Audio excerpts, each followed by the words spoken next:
The Andy Pollin Show. We got to go after this with everything we got. They're going to come with everything they got. I'll start off by saying I'm bored, I'm broke, and I'm back. The Andy Pollin Show on ESPN 630 starts right now. If you would have told me a month ago that on the eve of the NBA Finals, the Stanley Cup Finals, off-season workouts and signings and movement in the NFL and, of course, baseball, that the number one topic in sports would be the WNBA, and I just said you were nuts. But it is. And all the lightning rods that we look at in other sports are in full effect in the WNBA with the Caitlin Clark controversy. Now, who'd have thought that this young woman from Iowa would be at the center of the storm? But it's a storm right now, and people are getting really upset about her and things that are being said about her. And boy, oh boy, oh boy, this has got to be great for the league. Yeah, I mean, it seems like it's negative, but people are talking about a league that has been pretty much non-existent for 27 years. Yeah, they have a season every year, but it's been a loss leader for the NBA. It's just sort of something to keep people engaged in basketball in the off season. It has provided some interest for women athletes and for men to watch it, and it's something maybe that fathers can bond with their daughters with, mothers the same thing. But this has been sort of a sleepy little town, and now, boy, there's an uprising there and some really, really great material coming out of this. And we had last night maybe an indication of where this thing is headed is maybe the WNBA is, kind of like when you're catching a fish, you let the line go out, but now they're kind of reeling it in a little bit. And last night, the Chicago Sky played the New York Liberty at home. They lost significantly, 88-75, but Angel Reese, who's part of all of this controversy, was ejected after getting a couple of technical fouls for disagreeing with an official in the fourth quarter. The coach of the Sky, Teresa Weatherspoon, said, "I tried to get an explanation. I did not. I don't know to this moment what has happened." The lead official told reporters after the game that Reese's technical fouls were for disrespectfully addressing the official and for waving her hand in dismissal. Maybe that would have flown a couple of weeks ago, but with what had occurred over the weekend between the Chicago Sky and the Indiana Fever, where Caitlin Clark was knocked to the ground just standing there by Chennedy Carter, and now that Carter has addressed this, she wouldn't do it after the game, but now has said she has no regrets about that. Angel Reese says she's happy to play the villain. Maybe they're thinking, okay, this has been good for us, but we can't let this get out of hand. Now, men brawl. I could be wrong about this, but off the top of my head, I can't remember a women's game where a brawl broke out. It just doesn't seem to be the way they do things, but, there has been a lot of criticism, of course, for teammates not standing up for Caitlin Clark, not delivering hard fouls or, intentional fouls themselves. There's fines that go along with this, and Angel Reese is going to be fined $400 for the two technicals last night. Lonzo Ball of the Chicago Bulls, he hasn't played in a while because of a knee injury. He's hoping to come back and play this year. He was there at the game, and he tweeted out, "Ref threw out Angel Reese. It's weak, by the way. You know who you are. Keep your money, Angel. I gotcha." And Reese replied on Twitter, "Appreciate you, gang," meaning, I guess, that Ball is going to pay her fine and whatever else goes along monetarily with this. But there's a really, really good column today by, I think, a terrific columnist with the Washington Post. I just love her work. Candace Buckner writes about this. She's an African-American woman. I don't think she's a former athlete. She's worked at the Post for some time, covered the Wizards for a number of years, has been a columnist for 4 or 5 years, something like that. And she's got a really interesting take on all the discourse about Caitlin Clark. And she writes, "Every time the Indiana Fever takes the floor, it seems that Clark is a target.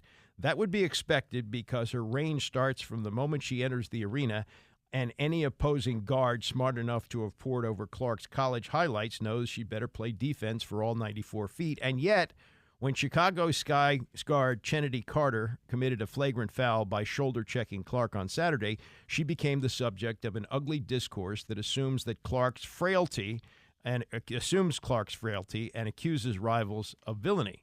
So what she's saying is, this woman comes into the league, tearing up college basketball, shoots from anywhere, and now because she's been knocked to the floor, because she's been treated like a lot of rookies get treated, whoa, easy, she's frail.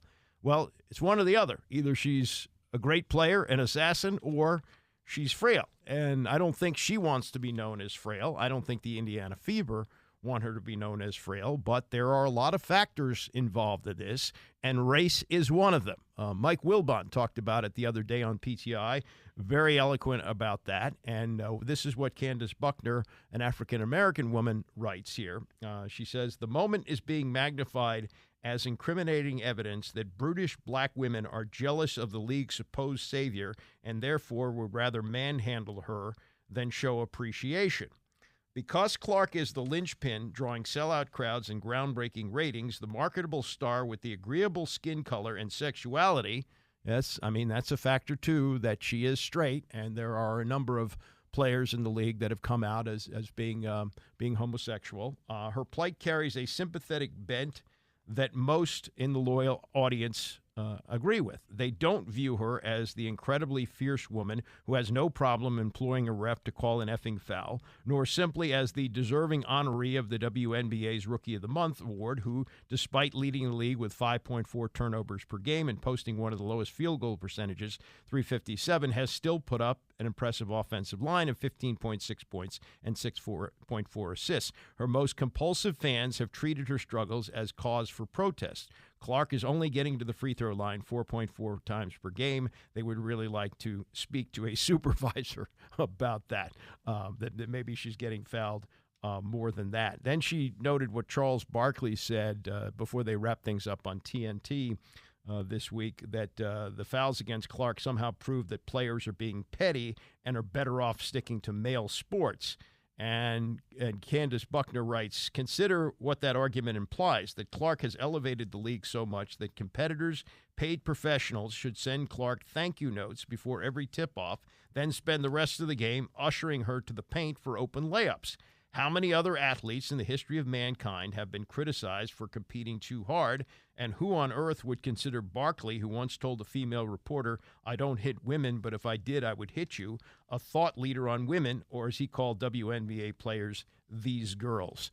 So that is a very strong take and a very well-written take from Candace Buckner on that. Then we had Bob Costas on CNN yesterday. Costas now, I guess, officially out at NBC. That probably was wrapped up a couple of years ago, and he now does work for CNN. And so he was on a discussion about this topic, about Caitlin Clark, and Carrie Champion was doing the interviewing. She used to be with ESPN, now with CNN. And Costas said, hey, don't kid yourself. This is about race as much as anything else. Alyssa Thomas, who happens to be African-American, grabbed Angel Reese by the throat and threw her to the floor. Flagrant 2, ejected from the game. The reason why that doesn't spark as much conversation isn't just that Caitlin Clark is a bigger star than Alyssa Thomas. It's because it's a black-on-black incident. Wow. And you don't have that dynamic that people can comment on, yes, but also exaggerate and make the entire story sometimes. And also, that is really that is between the lines. No one cared about the WNBA when women of a certain color were beating up and bruising each other, because it's been happening since the league's inception. We have this star, this person that people love. They want to protect her. So now the new fans and the new analysts and the new people have so much to say. Bob, thank you for saying that and acknowledging that, because you're a legend in this sport. And you are also gracious enough to say, look, I'm not an expert in the WNBA, but what I do know from the history and what I do know, this is why she is being treated this way, and why no one cares about I've seen it in every sport. I mean, a newcomer is tested and to some extent resented. I mean, what's wrong with players being aggressive to a certain degree, but not the way Look, Kennedy Carter was. That was a flagrant foul. There's a process for that, and the game handles that by penalizing the player. Sure. Why does it have to be jealousy. That's what I have asked this question. I'm sorry. I'm livid. My blood is boiling. I've been so angry about this topic all day because it's so simple to make women versus women a conversation, but it's just so simple. There should be more layers to this sport. If you're really going to welcome yourself to the WNBA and cover it and talk about it, can we be more than just jealous? Can there be some real true competition? Can they just be athletes? I know you're speaking generally because I didn't where I'm coming that's from. not where you're coming from at all. He and I have had this conversation, and I'm like, you know what I'm saying? Why I do. I don't know. Why is it so simple? I think it'd be foolish to say that resentment and jealousy are not part of the mix because those are human emotions. Sure. But to elevate that above everything else and discard everything else in a complicated dynamic, that's the wrong way to go. That's Bob Costas on CNN yesterday. As usual, very, very smart take on all of this. And it's a hot button now. We're going to have the NBA Finals getting underway tomorrow night. Maybe that will draw some of the attention away. But we have something coming up in town this week. The Mystics are an embarrassment. They were off to their worst start in history, 0-9, blown out last night at Connecticut. Connecticut's undefeated. It was not a close game at all. 76-59 was the final score. But you now have Angel Reese coming in with the Chicago Sky tomorrow night. And there is enough interest in that. It's not a Caitlin Clark game, but there's enough interest in Angel Reese, who has said, hey, this is more than just about one person. You know, it's other players in the league, and she doesn't mind playing the villain. Yeah, she's playing a supporting role. She doesn't want to realize that. But, yes, she is important to the story here, but it's the Caitlin Clark story. And that's the reason that there's interest in this. If the Chicago Sky came in with Angel Reese, and even though she's locals from Baltimore, started her basketball career at Maryland, if she were just coming in and Caitlin Clark wasn't in the league and we hadn't had 2 weeks of all of this drama surrounding her, I don't think there would be the kind of interest that we're going to have tomorrow night. Now, they've moved the game from the Southeast Arena, the Entertainment and Sports Arena, I believe they call it, to Capital One, the big one, downtown. How many people they get, I'm not sure. I believe they'll sell it out later this summer for Caitlin Clark. But there is that interest. But it's interest with Angel Reese and Caitlin Clark. It's not just Angel Reese. And I'll be very interested to see what the attendance is tomorrow night as the Sky are facing just a terrible team, a team that's been basically non-competitive all season long. Let me shift to LeBron.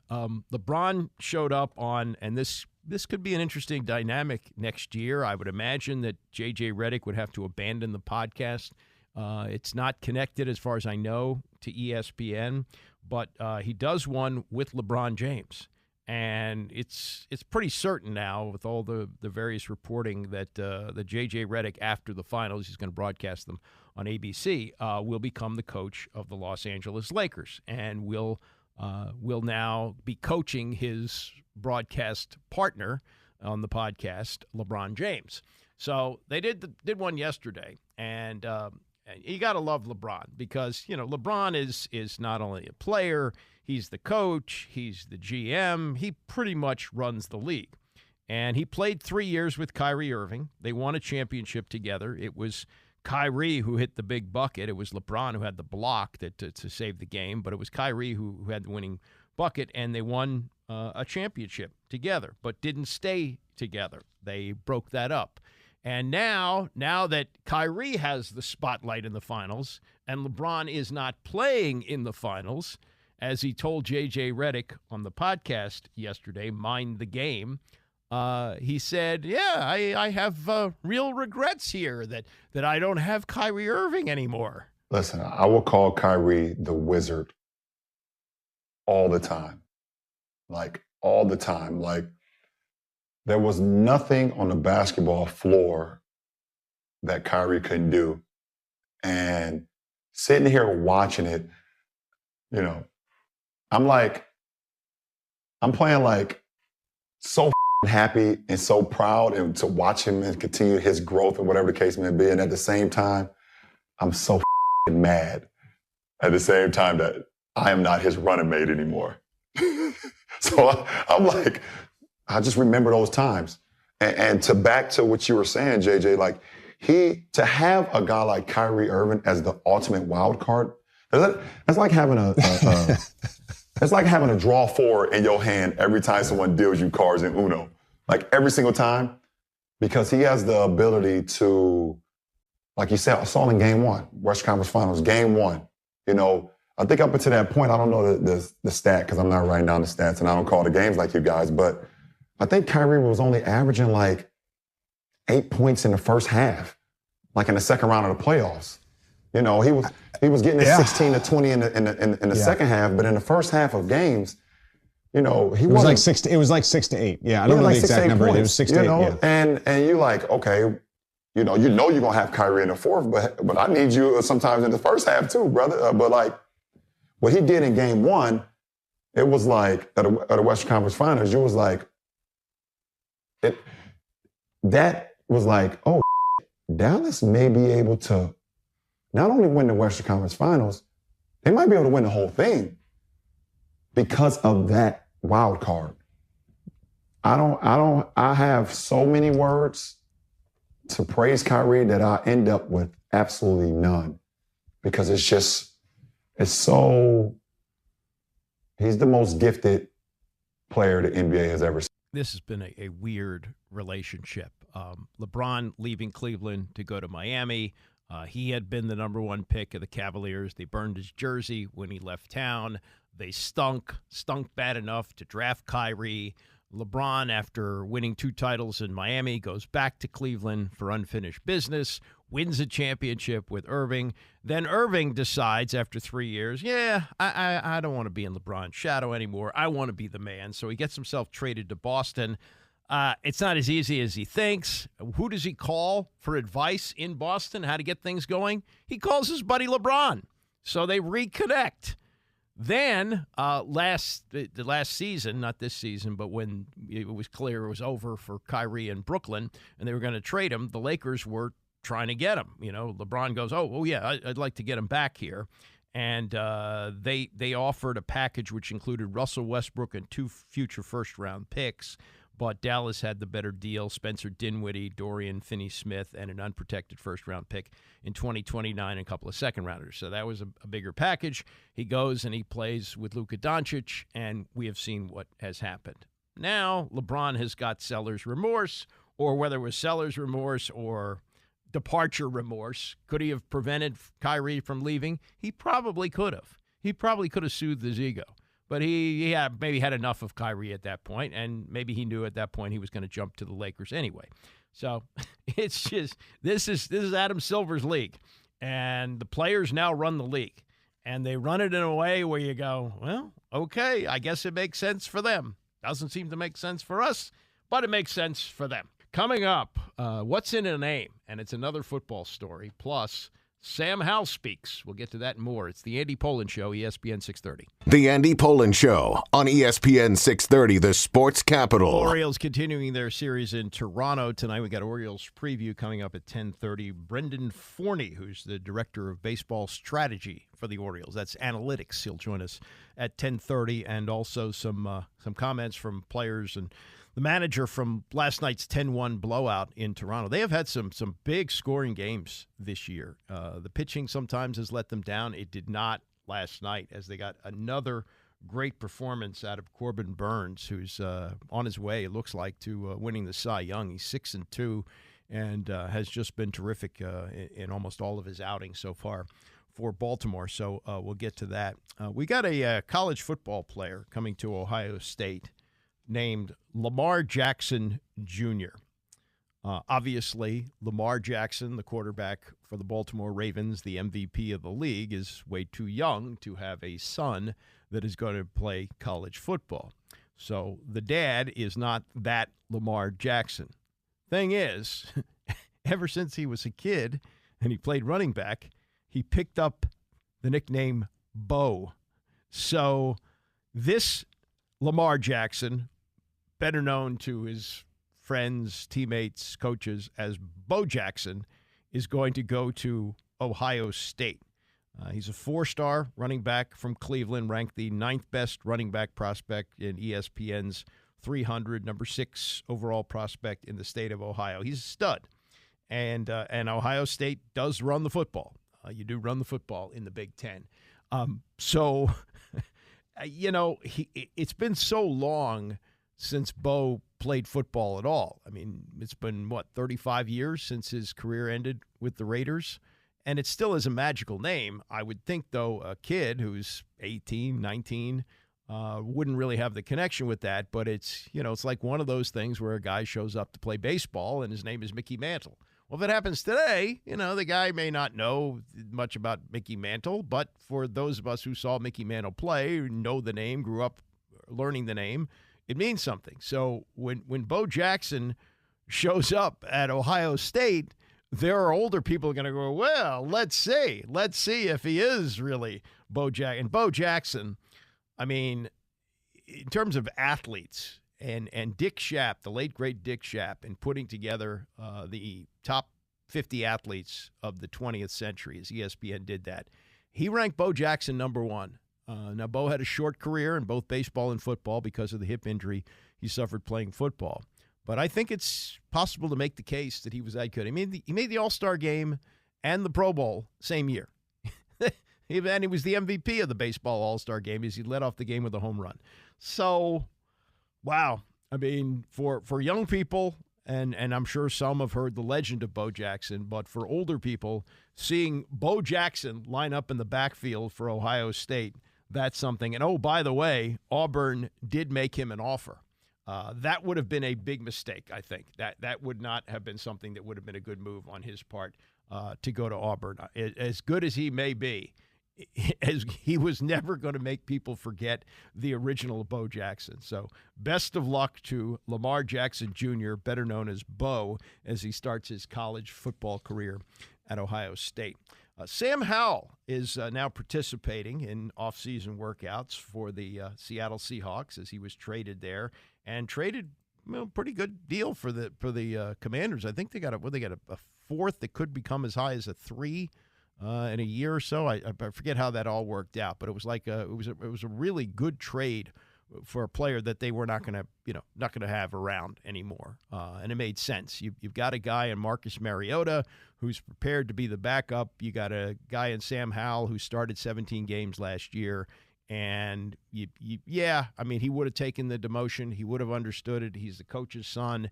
You can hear when you hear these comments, how he handles things and would have handled it okay. But the fresh start for him in a place where he could win the job. I mean, Geno Smith has been pretty good. I don't know if he's been great. And new coaching staff, maybe Howell has a chance to unseat him, maybe get another run, maybe even establish himself as a starting quarterback again. He's not making any pronouncements. He's not saying that he wants to do that. He's, as always, pretty humble, pretty low-key about everything. But, seeing him wearing a number 6, he wore 7 in college, didn't push to have 7 here because of Joe Theismann, wore 14, and now he's wearing a number that he hasn't worn either in high school or college, 6, and in Seattle, a million miles away from here, just kind of a different look. But the sound is the same, and this was the question about how things worked out here last year, where he started all 17 games. And there was a period of time when, even though they weren't winning, he was playing pretty well and just taking a lot of sacks, and some thought, well, if they could ever get that corrected, maybe he does have the potential to be a starting quarterback. And, it was over the top, but there were even some Mahomes comparisons along the way. It just, as the story played out, we got to see more and more of his weaknesses, and at the end, obviously, he had to go. But, this is what he says about his time in Washington. He had all those sacks because he was throwing more than anybody else, and he could have complained about that. This is as far as he would go in talking to the Seattle media about his experience in Washington. Yeah, I mean, I learned a lot, first year starting. There's obviously, I could probably sit up here all day and talk about things that I've learned. But, it was just great for me to get that experience and get those in-game experiences. Obviously, it was my second year, but really first year playing.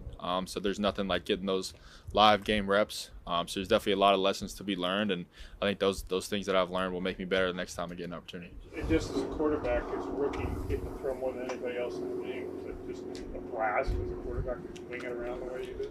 Yeah, I mean, obviously it was fun throwing the ball, but obviously we would have liked to be more in control of some of the games, and not have been in those situations where we had to throw the ball every single play.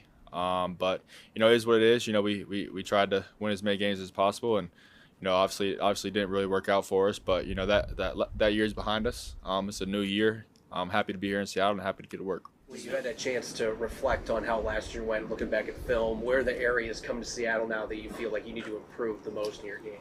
I think I can play some smarter ball. I think there was, at times where we were down big in some games, I was a little too aggressive, just trying to make something happen, trying to get us back in the game. And that's why, the turnovers are just way too high for what I wanted and what the team needed.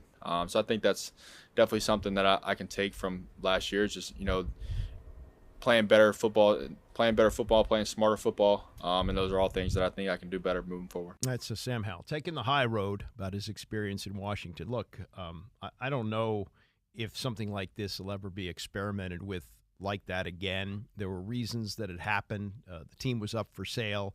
Dan Snyder wasn't going to spend any money on a quarterback. There really wasn't anybody that they could pursue, having been – the Carson Wentz thing was a disaster. Ryan Fitzpatrick was a disaster. Would you go to that well again? No. So they tried to prop him up. They went, we saw a lot last year. Even though he didn't play most of the 2022 season, we saw some things. We saw some spark in that game against Dallas at the end of the year, even though he only threw 19 passes. Teammates have commented about his composure in practice and how he's handled things. So we believe we can develop him. And they were doing it with the experimental offensive coordinator because Eric Bieniemy was not getting head coaching jobs, even though they were winning Super Bowls in Kansas City, working for Andy Reid.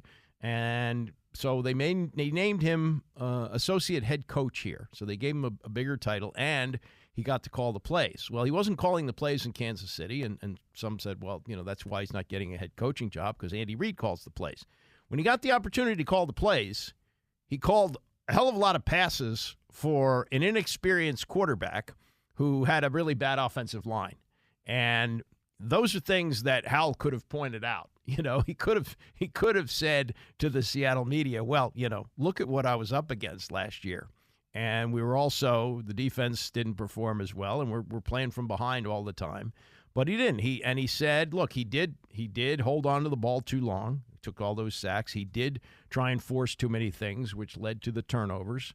And so he gets a fresh start there. I kind of root for the guy. I don't know if it's going to turn out to be the kind of story like Gardner Minshew. Gardner Minshew is, if you're not following this, he's the starting quarterback with the Raiders.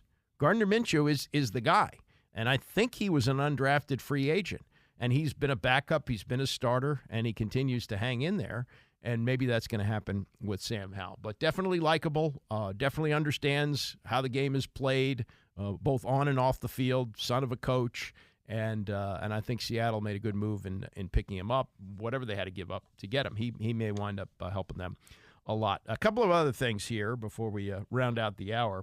One, Gino Auriemma has signed a 5-year extension to stay on as coach at UConn. He's close to the all-time record. Tara Vanderveer, who just retired from Stanford, is 3 wins ahead of him on the all-time list. But he's in his 70s, and he did a lot of kvetching last year about the NIL. Said it didn't affect him, but looked at the way the game was heading, the way college sports were heading, and it sounded like, he was ready to check out. And now he gets a 5-year extension. Now, I guess there's a need for that because in recruiting, you don't want to say, well, he's only going to stay for another couple of years. So, you may have a new coach when you get there. 5 years tells any recruit he's going to be there as long as they're being recruited or their stay at Connecticut runs. It runs through 2029, valued at $18.7 million. He's made a lot of money coaching women, not as much as he would have made with the men, but I don't think he would have won 11 championships, which is what he's won at Connecticut. And so there was complaining last year, but a man in his 70s, I think he's 71, 72, has signed up for 5 more years to coach at Connecticut, which, kind of flies in the face of, well, I don't know if I can do this much longer. I don't like the way this works these days. And it not necessarily for me because I got my program here, but the way college sports works. But 5 years, $18.7 million. It beats playing shuffleboard at the club. So good for him. And I was not aware of this. Maybe you were, that there was, and this has been in the wind for a while, that there was a feud between Henry Winkler and Tom Hanks, two of the most likable actors, it seems, out there. And Winkler was on a podcast episode called How to Fail, hosted by Elizabeth Day about a month ago. And the story goes why there's a feud. Henry Winkler was originally hired to direct the 1989 comedy Turner and Hooch, which starred Tom Hanks as an investigator trying to solve the murder of his partner while caring for this big dog. But in a famous bit of Hollywood lore, notorious nice guys Winkler and Hanks clashed on the set. Inevitably, after filming for nearly 2 weeks, Winkler was replaced by director Roger Spotswood. And Winkler said on this podcast, quote, "I did 11 weeks of preparation, and during that time, a meaningful connection with Hanks eluded me, even as he made inroads with some crew members." He said, "I knew the dog, the slobbery mastiff, and I became friends. The star did not become my friend." And where did this all start? What was the catalyst for the feud? She wondered. "We were in Carmel, a little seaside, wonderful town, coast of California, looking for a location, and a woman comes, and honest to God, comes rushing out of a shop and says, 'Henry, Fonz, oh my God.' The woman apparently either didn't recognize or didn't care that Hanks was also present. Feeling his star's discomfort, Winkler made an effort to introduce him. I say, 'Of course you know Tom Hanks.' And that apparently made Hanks angry that he didn't like the fact that the Fonz was introducing him to a woman. The director of photography, Winkler said, when I was fired 13 days of the filming, said, I knew this was going to happen on that day in Carmel. So, I mean, everything we've seen from Tom Hanks doesn't indicate he's that guy, but, you know, egos go along with everybody who's successful, I guess. Winkler agreed that he and Hanks are now cordial with one another, and that incident that happened 35 years ago has been buried, I guess. Winkler said, I ran into Tom and his wife, Rita Wilson, at an award show just before the pandemic. It was very warm. It was very cordial. Turner and Hooch was ultimately directed by Spotswood. Winkler would have his own police comedy in the form of 1993's Cop and a Half. I don't remember that. And that was his second to last feature as director. You know, you just wouldn't expect that. Like, yeah, that's Henry Winkler, the Fonz. Everybody loves the Fonz. And that's Tom Hanks, who is probably the most beloved actor in the world. His body of work in the last 35 years, you know, is from Forrest Gump to Saving Private Ryan. I mean, he's run the gamut of movies. Apollo 13. He's made some of the greatest movies that we've seen over that period of time. And this little slight that he, I don't know, perceived as a slight, that he didn't want the Fonz introducing him to somebody in 1989, which led to a feud between the two of them, which lasted decades. That seems odd. It seems odd to me, but, you know, it's Hollywood. Egos get bruised. Things happen. People feel that way. So maybe that's the case. Who knows? All right.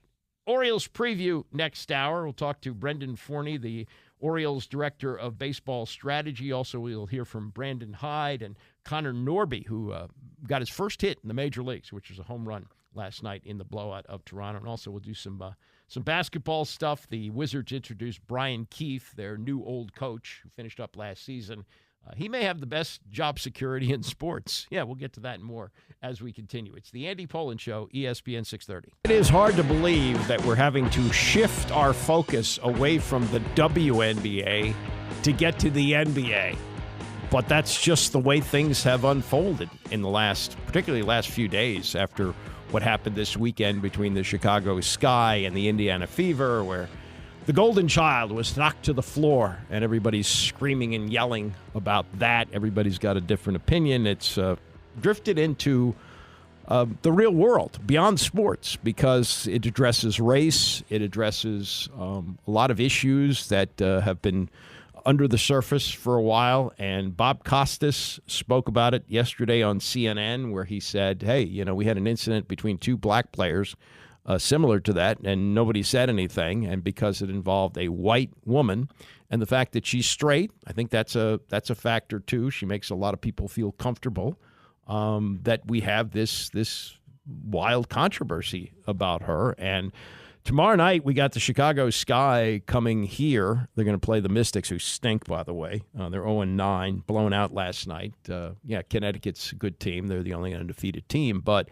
they're not competitive. And the Sky comes here with Angel Reese, and they've moved the game from the arena at Southeast to the downtown, the big one, Capital One Arena. I don't know how many people they'll get for that, but it's not Angel Reese. It's the Angel Reese controversy with Caitlin Clark that is leading, I think, to all the interest here. And be interesting to see how this all unfolds. They're trying to get their arms around it, it looks like, because Reese got tossed last night for reacting poorly to a couple of calls. I don't know if that would have happened a week ago, but with what's happened in the last few days, it is kind of understandable. But we shift now to the NBA, which starts tomorrow night. Rex Minturn in the studio today with me. What do you think of Boston and Dallas in the finals? It looks a pretty good matchup, isn't it? Yeah. As much as I'd love to say the Mavericks are going to win, I think I heard some stat. Teams with less than 20 losses, there's been like 5 of them, and they're 4-1 in the finals. I think Boston's I think their record is 76-20 now, with playoffs included. The one losing team would be Golden State, the year that they won 73. Yeah. And that was unusual circumstances. If Draymond doesn't kick LeBron and the fellas and isn't suspended for Game 6, they would have won that. And I think there's only 2 teams. Well, maybe it happened before that, but since 1978, when the Bullets did it, only 2 teams winning Game 7 on the road, and that was Cleveland in that year. And the Mavericks would have like the 4th worst record in history to win the title. Yeah, okay, but that more than anything now is seemingly meaningless, because you're seeing teams like the Lakers, they totally blow off the regular season, and they were a completely new team after the trade deadline. Yeah, that's true, and they got some size now, but Porzingis is supposed to play tomorrow night, so that should be helpful. As far as defending what probably the best player in the series, I mean, you could say the 2 stars for Boston maybe are on that level, but Luka Doncic right now looks like the best player in the series. Robert Horry does color for the Lakers broadcasts on television. He also does a podcast. Showed up on the Dan Patrick Show yesterday with the question, how do you defend Luka? Double team. I'm going to have to make someone else beat me. I'm a huge P.J. Washington fan, and I know sometimes him and Derek on the outside, Kyrie's not shooting, Luka's not shooting. You have to take the chance to make somebody else score. And once those guys come off that double team, you put someone in the middle to clog up the lob, and you double team and get it out their hands, and don't leave Luka or Kyrie, who is not in the pick and roll. How important is this NBA Finals for the Celtics, their legacy? It's huge. Yeah. It is huge, because you think about all the money they about to give out. You got Holiday just got a new contract. Brown got a new contract. If Porzingis can, come back healthy. And, of course, Tatum is up. His contract's up. You think about it, he's going to get paid more than Brown. So they have to win it now to justify all the money they're dishing out up there in Boston. Is it sustainable that everybody's making 50, 60? You're going to have Shai Gilgeous-Alexander, final year of his deal, he's going to make $81 million. Yeah. It's getting crazy, and I'm happy for these guys to get their money. But what I'm going to look back at is the fans are going to pay the price, because ticket prices are going to go up, and then the concession stands are going to go up, and it's just going to get priced out at a point. But hopefully they can add a couple more teams and kind of make a little bit more money across the league. But it's going to get bananas here pretty soon. And you think about all the guys that are up in age, that are superstars that are up, like Paul George, LeBron James, they still going to get paid too. And then you got the young bucks coming up, they going to get paid. So it's bananas out there where the money's going. Wish I was still 20 years younger. Well, what would Jordan be worth? A team, $1 billion. You can't give him $1 billion a year, though. You just give him the team. He said, here's your team. Construct the team however you want it, and every money that comes in belongs to you. No, I think what's important here is Shai Gilgeous-Alexander is getting $81 million in a cap situation. There's only so much money that you can give them. So it's not like you could take the best player in the league and say, well, we're going to pay you more than the max. There is a max on that, but the max, $81 million for a season when, I know it was a different era, but I think I've told this story before. I was working with Tim Legler when he was playing for the Bullets as they segued to become the Wizards in the late 90s. He used to fill in the summer when Tony was off a couple times. And he had signed a contract extension, really good shooter. And I think it was for like $1.5 million a year. And I said to him at that time, I said, that's the kind of money that Kareem made. And he said, yeah, it's a good era to be in. How about this era right now? Unbelievable. More from Robert Horry, and this is a follow-up on something that James Worthy said the other day with Dan, and that is that the Lakers at 17, he would not rule out them taking Bronny James. Now, Bronny in the projections is a top 55 player. It's a question whether he'll go in the draft at all, but certainly not first-round worthy. 17 overall. Robert Horry says, yeah, why not? I could too, because if you look at this draft, if I tell you to give me the top 5 picks, you couldn't do it. You don't know who's going to be in the top pick. And this draft, and I hate to say it, it's kind of weak. So why not take a chance on Bronny James? Because everybody across the league right now, each draft pick is going to be a project player, because there's not one cut guy that's going to say, oh, he's a game changer like Wembanyama. He's a game changer like Zion. There are no game changers. So why not take a chance and roll the dice? Because, my son, Christian, who played at Harvard Westlake, who went back-to-back winning championships, he played Bronny. And Bronny is talented as heck. He got a lot of athletic skills, but he's still raw. And think about it, you can get him in the gym. You playing against these guys each and every day, get a little stronger, get a little more adapted to the NBA system. You never know. You might have a diamond in the rough. Yeah, I got a couple of concerns. I think he could have used another year of college. I do too. But he's only 6'1.5". He's not 6'3". That's a concern. I don't know if he can play. I haven't seen enough. When I watched USC, there were times he was on the floor and I didn't notice him. And that's hard to do if you're, a quality player. Well, I hate to say this. There was times on the floor at Alabama I played with Latrell Sprewell and James Robinson. I didn't notice because I didn't get the ball. But, you think about who he played with, Collier. He's probably going to be a top 10 pick. And sometimes you don't notice guys because other guys are dominating the ball. And for me, I look at like so many guys across the league. Think about P.J. Washington. I know I'm on his P.J. kick because I love the guy. I love his game. When he was in, Charlotte, you barely talked about him. But now here in Dallas, you can see what he can do defensively. You can see he can get to the corner when you got a guy who can get him to rock. So there's a lot of guys that's around this league. Like, you're like, who is that guy? C.J. McCollum, like, who is that guy? And all of a sudden he comes in the NBA, he's just killing it. It's a lot of guys like that. You just got to give him a chance. And the system might not be right for him in college. And now you're going to see what he can do in the pros. That's fair. Yeah, well, the size is a factor. But Chris Paul, he's 6 feet, if that, and he's had a hell of a career. I don't think Bronny James is Chris Paul, but, he's got some pretty good genetics going for him there. Wizards made it a formal introduction yesterday. They announced it last week. It was greeted with a yawn. The news conference wasn't particularly exciting, but they introduced Brian Keefe as now the 26th head coach of the Wizards. They removed the interim tag. And I'll play some of the comments that came out of that yesterday. But I'd ask you, Rex, who do you think has more job security right now, Brian Keefe or Dan Quinn? Ooh, Dan Quinn, 100%. Really? Yeah. No.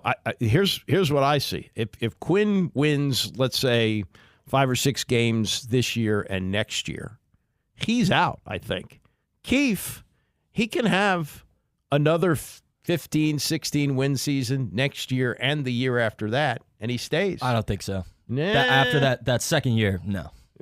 It depends on what they get in the draft. If there's a Wembanyama type coming out next year, what's the name of the guy that's going to Duke? Cooper Flagg. Cooper Flagg, yeah. If they get the right ping pong balls and Cooper Flagg is all that, maybe.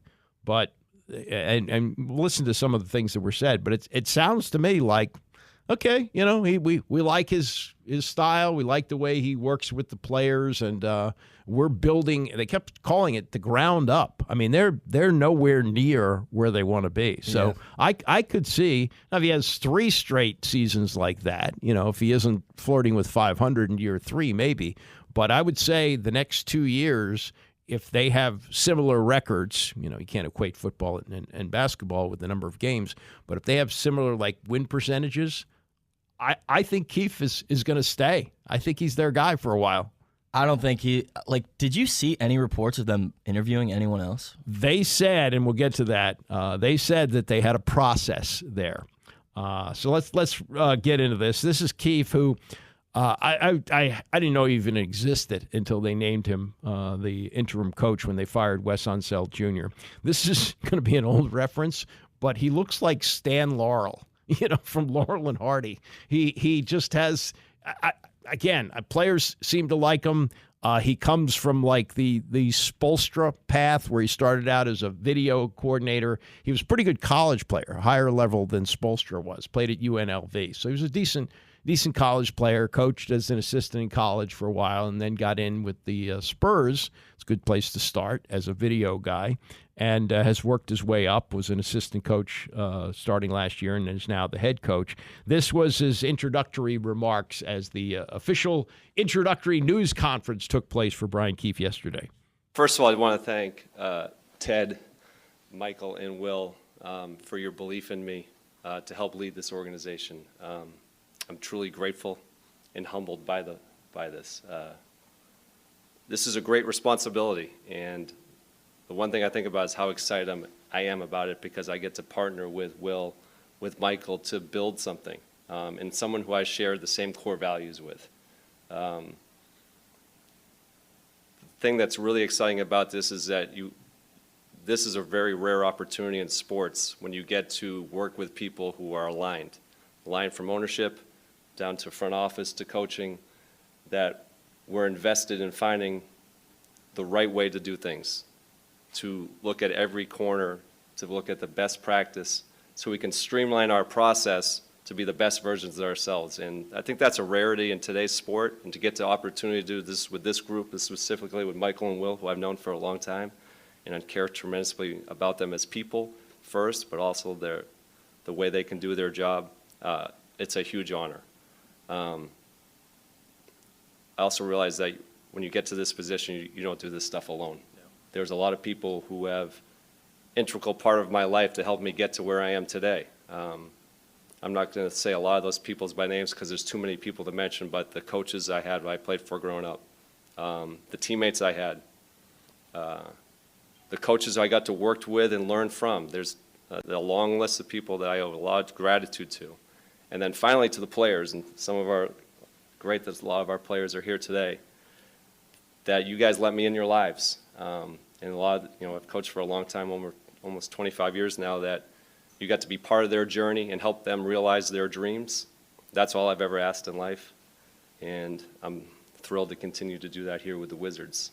Yeah, he has a good relationship with Kevin Durant. Not that Durant's going to play here at this stage of his career, but when they worked together in Oklahoma City, Durant credited him with helping him with a lot of things. Now, Rex asked the question about what the search was like. Did you hear any other names? No, you didn't. I mean, this smacks of the way they have done business forever. That when somebody leaves or is fired, they look down the hall and they go, yeah, we'll take him. He'll move up.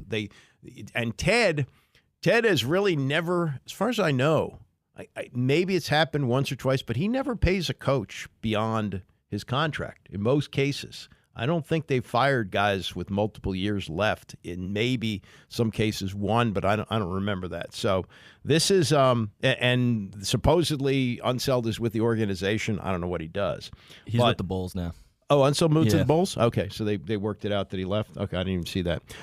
Anyway, this is Will Dawkins, the general manager, and this was the process on how they arrived at Brian Keefe as the new coach of the Washington Wizards.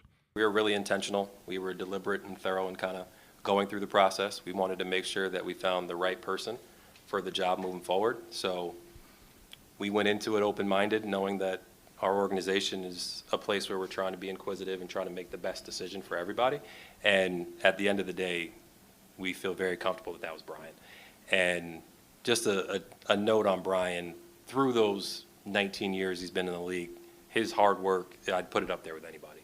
And not just that, but the diligence that he goes about it with, the care, the sweat equity that he's put in with all the players on the floor. You can see it, you can feel it.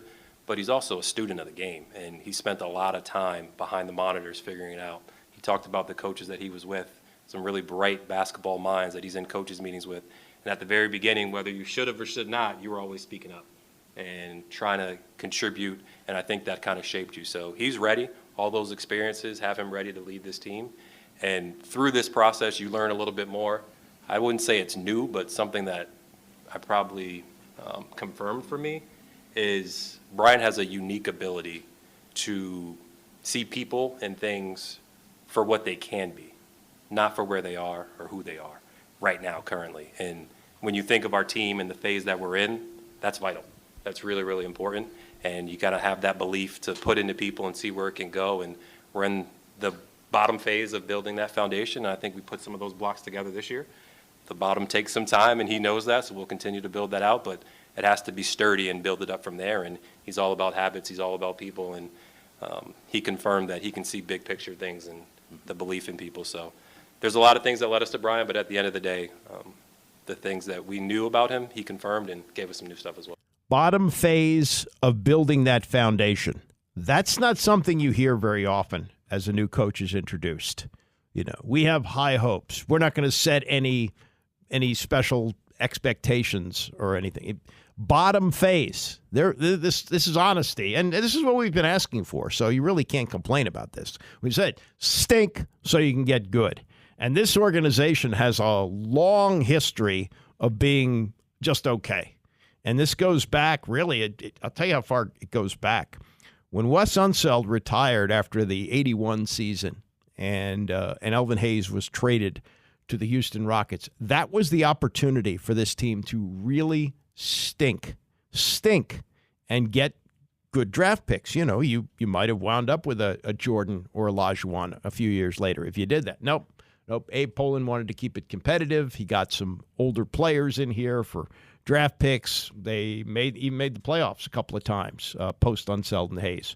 But that's what hurt the organization, and a lot of it happened under Ted too. So you kind of want to hear that. But the reality is this is a guy who's going to be paid to lose a lot of games, have a lot of job security, and see what he can do with the players who are here. Now, here's something else. This is the last part of the news conference I'm going to play here, where Keefe explains, and if you listen here, what he's saying is there's going to be a lot of players coming and going here, and they're going to try and find some who might stick. But they're trying to build more through the draft, get more draft capital. I mean, you know, look, this team is going to be terrible no matter who they have, you know, unless they get an unbelievable draft pick and somebody that they didn't expect to be that great. So, you know, he knows what he signed up for, and this is the style that he says that he will play. I think you saw a little bit of it during that last part of the season. We want to be a team that plays on offense, that plays fast, who shares the ball. And I thought we saw some of that. Defense is obviously going to be a focus because that's a thing that wins. But we also want to be very strategic how we build this. We're going to be adding new players. We're going to look for the best solutions. So I think that for us as a staff and as an organization, we're always going to be looking for what's best for our group now, but also what's best for our group going forward. So there's always going to be part of it where we're going to be, hey, as Will said, one of the things I think is like, how can we best use our players? And that might not be right now. That might pay off in 2 years from now.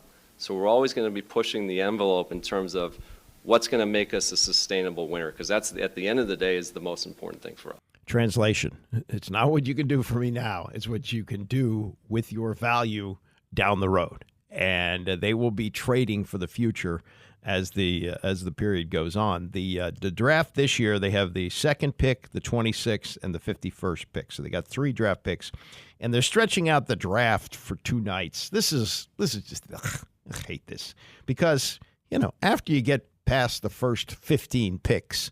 The reality is nobody's going to become a star in the league. And you're going to have a separate night for the second round of the draft. I guess the television numbers dictate that it's good enough, but I wonder what the number will be for June 27th when they have the draft. I guess there's nothing else going on at that point. The NBA finals will be over. The hockey finals will be over with. There'll be just baseball. And, watching a bunch of guys who you'd never heard of getting drafted might, although I guess the way things work with all the foreign players being taken, you might actually recognize a few names from the NCAA tournament that are going. So we'll see where that goes. One thing I meant to get to, and I don't know if Tony talked about this, but he's kind of in this boat, this fear of crossing the Bay Bridge. And there was a story in the Metro section this week about a service that will drive you across the bridge for $40 in cash or $50 in credit. And they've been operating this for more than 20 years. I didn't realize this. And what happens is if you pull up to the entrance to the bridge and you say, I'm afraid to drive across, don't worry. Somebody will get in your car and drive the 4 miles. It takes 10 minutes if there's no traffic there. And you pay them $40 in cash or $50 in credit, and it's enough of a business that I guess it works. They get, say, about 6,000 rides a year, and I guess there are people who, it sounds like it's a pretty good job, just driving back and forth across the bridge. But I guess you have people that are just like, really, really nervous and like digging their fingernails into your arm. I'm scared. Or maybe they're not scared when they're driving. But it seems like, that seems like a big toll to cross the bridge. So you're going to pay $80 to go back and forth. Bridge toll is only one way, right? It's only, I think you only pay going there. Mm-hmm. What is it? How much have you done recently? It's the Easy Pass now, so I have no idea. Yeah. But it's not that expensive. But $80 to go back and forth as you cross the bridge. And they say this hasn't really ramped things up since what happened with that tragedy in Baltimore on the Key Bridge. It's just that people just have this fear of going. Tony talks about it all the time. He does it. He also will fly. He doesn't like to fly, but he will do it. And he does have a beach house, and the only way to get there is to drive across the bridge. So they find these people who do this, and sounds like a pretty cool thing. So there you go. If you're going to the beach, and we're almost in the peak of beach season as kids are getting out of school, and people are going to the beach. Coming up, we got Orioles preview. Brendan Forney, who is the director of baseball strategy for the Birds, will join us. We'll also hear from Brandon Hyde and Connor Norby, whose first major league hit was a home run last night in the Orioles blowout in Toronto, and Corbin Burns, who just keeps rolling along as the ace of the staff. All that ahead as Orioles preview will follow here on the Andy Pollin Show, ESPN 630.